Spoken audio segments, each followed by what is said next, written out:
Hello and welcome to week 2 of the Dare to Love Yourself challenge. How are you getting on? Basically, this week I want to focus on the importance of answering two questions, which are also, of course, in the book. Where is my book? Here we are. And they are, do you dare to know yourself? And that's actually, the whole idea of knowing ourselves is really, really important, because when you know your own triggers, what it is that causes you, for example, to feel anxiety, to feel stressed, then you're 100 times a step ahead than if you're walking blindly into those triggers. Now, in my first book, The Positive Habit, I really do examine that in terms of the positive pause technique, a mindfulness technique to help you to respond more calmly and more consciously to the triggers that we all have. None of us are sort of free from this.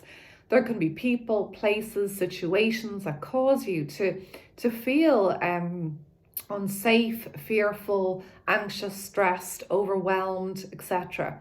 So knowing your triggers, and that is back to the same principle of, do you dare to know yourself? And that means being really honest with yourself in terms of, I'm not great at dealing with this person, or I'm not great at sort of meeting a deadline, or whatever it might be. Doesn't mean being hard on yourself. We've got to be really careful here, because self-awareness, what we want to do is really start to funnel and channel that into self-compassion, not self, sort of beating yourself up, or self-pity. Self-love is not self-pity. It is about taking responsibility for ourselves in a kind and non-judgmental way. So the first question is, do you dare to know yourself? The second question, do you dare to see the goodness in yourself? Really important, and one that, again, so many people struggle with. They're very quick to see the flaws that they have, and very slow, if you like, to really recognize their kindness, their goodness. So this week I want you to focus on asking yourself, can you actually have the courage to see the goodness in yourself? And again, what I'm going to do now is practice one of the most crucial, sort of fundamental points of the whole book.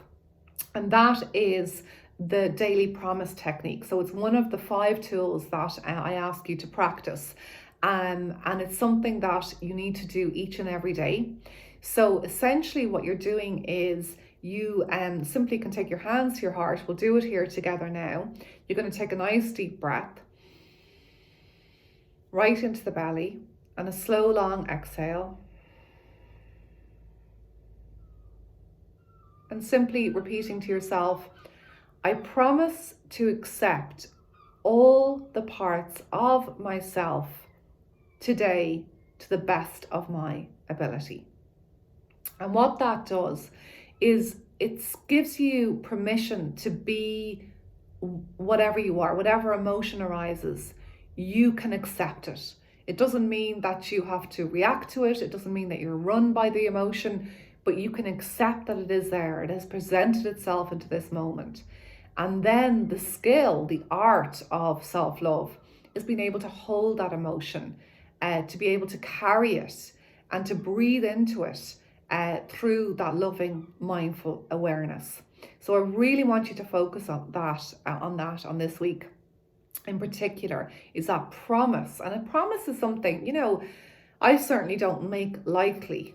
It's not something that we do to other people. We don't just promise things and then, forget all about it. Or at least it's better that we don't, because that will, of course, break trust. So again, remember flexibility. This is not about perfection. It is about doing our best and knowing that our best is good enough. Some days you won't accept all the parts of yourself. Some days you will fall down a rabbit hole. But that's okay, because what you have now is the awareness to pull yourself very gently, very compassionately, and very kindly back out of it. So that's our job for this week. I'll be on Insta Live, as I said, Wednesday evening, 8:15 p.m. Really look forward to seeing you there, and let's keep going. Let's enjoy this journey. We are daring to love ourselves, and it's absolutely worth it. So thank you, as always. Love and self-love from me to you. Bye.